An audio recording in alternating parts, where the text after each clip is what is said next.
being a firefighter, you never stop learning. And you learn oftentimes by experiencing fires, what we call boots on the street, that you go to a number of fires and you learn. Sometimes you have close calls. Like I say, sometimes we win, sometimes we lose. But the important thing is that a firefighter that responds to the fire comes back to the station after the fire is out. That's the bottom line of what we're trying to do here. We get paid to save lives and to save property. And we do the best we can with what we have to work with. But staffing of fire trucks and staffing of fire scenes, it's no different today than it was in 1941. In order to be successful and to get ahead of a fire, you've got to be smarter than the fire. You've got to outwit the fire and to do certain tasks on the fire ground that require sufficient staffing. And every fire department, I think, in the country suffers that problem of having 17 different things to do initially, and we don't have enough people to do all that we want to do. So to learn from these types of fires, if you are the company officer and you're up on the top floor of a fire like Joe has, maybe today when we get to the top of the stairs is where we're going to check the ceiling to see if we have any fire rather than going all the way to the front room. Now, if that fire hadn't come down on Joe, I'm sure that as soon as they hit that ceiling with a hook, the same result would have happened.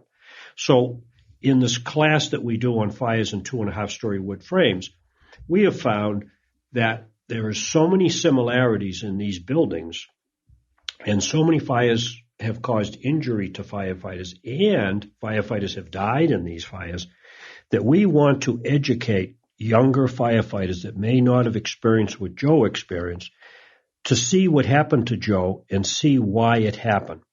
So if we're talking about ventilating a building, a fire in the top floor of a 2.5, if a department doesn't have a ladder truck and you send crews to the top floor without ventilation, that's a very risky thing to do. And quite frankly, in some rural areas, they may not be as successful as putting a fire out as, say, a municipal department simply because they don't have the resources, they don't have the manpower. But if you come from a city fire department, we know there are very basic things that we do on a routine basis.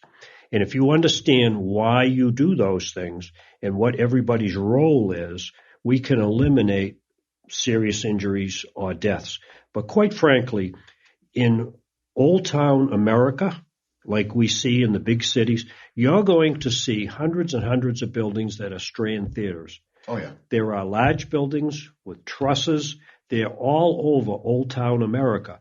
So if you pay attention to what we've talked about here with the Strand Theater, I would hope that once you walk in a theater, you're going to stop and you're going to look around and say, wow, there's no support columns anywhere. We must be dealing with trusses. So the tactics, even as a chief officer, learning from what happened at the Strand Theater, hearing Joe's personal account of what happened to him, when you pull up to a fire in a 2.5-story house, you're going to look at that house and you're going to say, there's Joe LaCouture up in the window up there.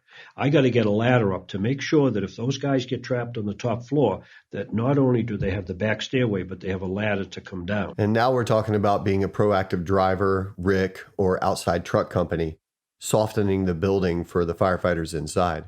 You're in the fire service. We know that the best friend of an engine company guy is a truckie. And a truckie is a ladder guy, by the way. Yeah. And the ladder truck most of the time has a 100-foot aerial, and they got to be in the right position to do what they got to do.